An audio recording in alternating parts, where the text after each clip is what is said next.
बच्चों का एक ही इलाज माना जाता है ऐसे लोगों का, ये वही वाला बच्चा है जिसके पेरेंट्स ने गलती कर दी। आप लोगों का दिमाग हमेशा गलत चलता है ना। 2.5 साल के जो बच्चे होते हैं उनका एक बिहेवियर पता कैसा होता है। एक बहुत इंटरेस्टिंग एग्जांपल है। मैं एक बार कार ड्राइव कर रहा था जब मेरा बेटा 2.5 साल का था, आज से करीब 14 साल पहले की बात है।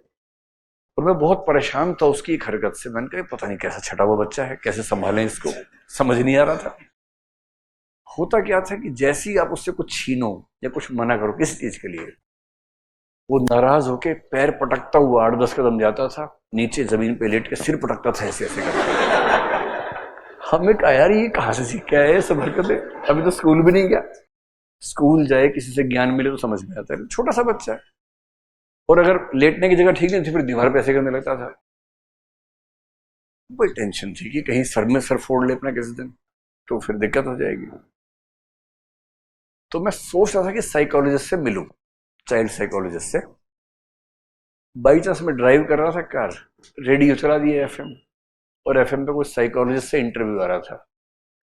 तो एक लेडी ने, वो क्या बोलते हैं फोन इन प्रोग्राम होता है ना, कोई फोन करता है पूछता है, तो एक लेडी ने कहा डॉक्टर साहब मेरा बेटा या बेटी कोई 2.5 साल का है और वो दीवार पे सिर पटकता है। मुझे इतनी राहत मिली, मेरे चलो यार।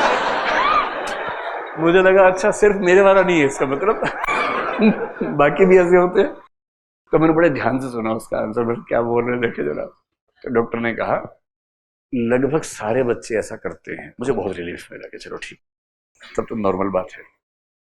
फिर डॉक्टर ने कहा बच्चे बहुत घाघ होते हैं, वो सिर पटकते हैं लेकिन इस तरह से पटकते हैं कि चोट ना लगे उनको, सिर्फ आवाज आई। तो हमें चिंता खत्म हो गई कि किसका सिर फट जाएगा इस दिन, उसको पता है खुद ही नहीं फटने देगा सिर को। अच्छे। तो उस लेडी ने फिर पूछा कि डॉक्टर साहब इससे राहत तो मिली पर इलाज तो बताओ। बोले इलाज एक ही है, जब बच्चा सिर पटके उसको देखो मत। उसने सिर पटका और आप चले गए, उठा लिया, प्यार किया, तो इतना पटकेगा, जब जब उसको प्यार चाहिए सिर पटकेगा। आप जाओ ही मत, देखो ही मत, 2-3 बार के बाद सीधा हो जाएगा। Then we experimented the scene, एकदम सही हो गया। गया सिर पटकने लगा, हमने देखा ही नहीं, मैं देख के अनदेखा कर दिया। उसने यूं देखा, कोई देख नहीं रहा, फिर पटका, फिर देखो देख ही नहीं रहा।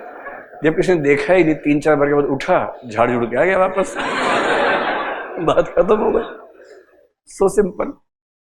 इसलिए किसी को गलत हरकत में भाव देना ही नहीं है ना। तो इसके पेरेंट्स ने जब वो सर पटक रहा होगा भाव दे दिया होगा, ये गलती कर दी। तो तब से ये इंडिविजुअल बन गया है नार्सिसिस्ट, अटेंशन सीकिंग इंडिविजुअल है। भीड़ में बैठा हो, सब लोग इस पे घूर के ना देखें, इसको बेचैनी होने लगती है कि है मुझे देख नहीं रहे, है मैं फिर मेरा क्या खास बात बची मेरे अंदर। ये उसकी प्रॉब्लम है, ये उसका शौक नहीं है, ये प्रॉब्लम है उस बच्चे की। और इसकी शुरुआत होती है बचपन में, जब बच्चे होते हैं अटेंशन सीकिंग बिहेवियर में। अटेंशन सीकिंग बिहेवियर हर बच्चा करता है। जब उसको लगता है मैं पड़ा हुआ हूँ, सब घूम रहे हैं आराम से, तो ऐ करने लगता है कि आए मेरे पास, देखे मुझे। उसे कुछ नहीं हुआ होता, वो एकदम मौज में है, पेट भरा हुआ है, सूखा है, सब एकदम ठीक चल रहा है, उसे कहीं कोई दिक्कत नहीं। बच्चे को 2 ही दिक्कतें होती हैं, है ना, तीसरी दिक्कतें नहीं उसकी जिंदगी में, 2 ही दिक्कतें हैं। इस टाइम उसको दोनों दिक्कतें नहीं है, एकदम मस्त है एकदम, पर कोई उसको भाव नहीं दे रहा। तो जब वो देखते लगातार कोई भाव नहीं दे रहा, फिर वो पैं करता है जोर से कि लोग आए, और जैसे आते चुप हो जाता है कि मुझे भाव दो, ऐसा मतलब भाव दो मुझे, चलो उठाओ, चिकोटी काटो, थोड़ा ऐसे ऐसे करो, बस वो है। अच्छे पेरेंट्स, समझदार पेरेंट्स क्या करते हैं, उसके बाद ही भाव नहीं देते हैं।